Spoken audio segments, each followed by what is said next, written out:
حامدا ومصليا ومسلما أما بعد فأعوذ بالله من الشيطان الرجيم بسم الله الرحمن الرحيم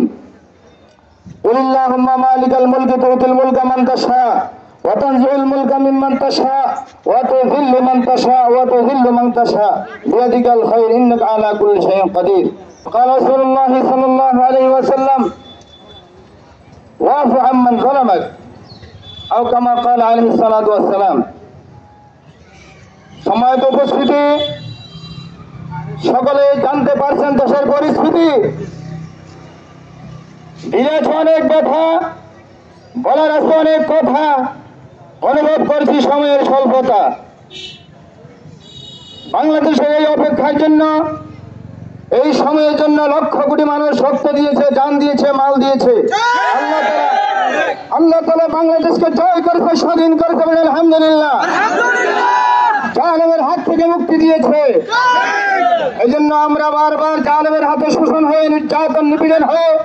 আমাদের জান মাল ইজ্জত আবরু রক্ষণাবেক্ষণের জন্য কোনো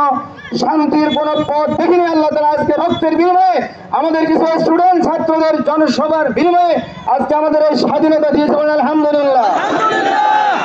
এই জন্য ভাইরা আমার আনন্দের পাশাপাশি আমাদেরকে সচেতন থাকতে হবে যেন দ্বিতীয়বার কোন পরশক্তি আমাদের মাথার উপর চা দিতে না পারে আমরা তো আল্লাহুম্মা লা তুসাল্লিত আলাইনা মান লা ইয়ারহামনা আল্লাহুম্মা লা তুসাল্লিত আলাইনা মান লা ইয়ারহামনা আল্লাহ আমাদের উপর এমন শক্তিকে বসাইয়েন না যে আমার উপর রহম করবে না আল্লাহ এমন শক্তি বসাই দেন যে দেশ ও জাতির জন্য কল্যাণকর হবে বলেন আমিন সম্মানিত উপস্থিতি আমি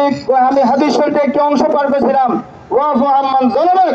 যদিও আমার আজকের কথাটা আপনাদের কষ্ট লাগবে খারাপ লাগবে যারা আমাদেরকে বারবার সময় জুলুম করেছে রাসূল করিম সাল্লাল্লাহু আদর্শ তোমরা তাদের প্রতি ইহসান করো তাদেরকে ক্ষমা সুন্দর দৃষ্টিতে দেখার চেষ্টা করো আজকে যদি আমরা সবাই উত্তপ্ত হয়ে যাই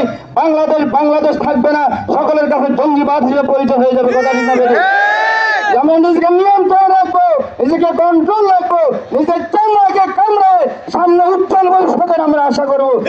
আশা ব্যক্ত করে আমরা শুধু যাতে আহ্বান রাখছি অনেক দিলের কথা দিলেই রাখেন আর আল্লাহর কাছে দোয়া করেন আল্লাহ জালেমদেরকে হেদায়েত দিয়ে দেখ আর তাদের কপালে হেদায়েত দিয়ে তাদেরকে ধ্বংস করে দেবেন আমিন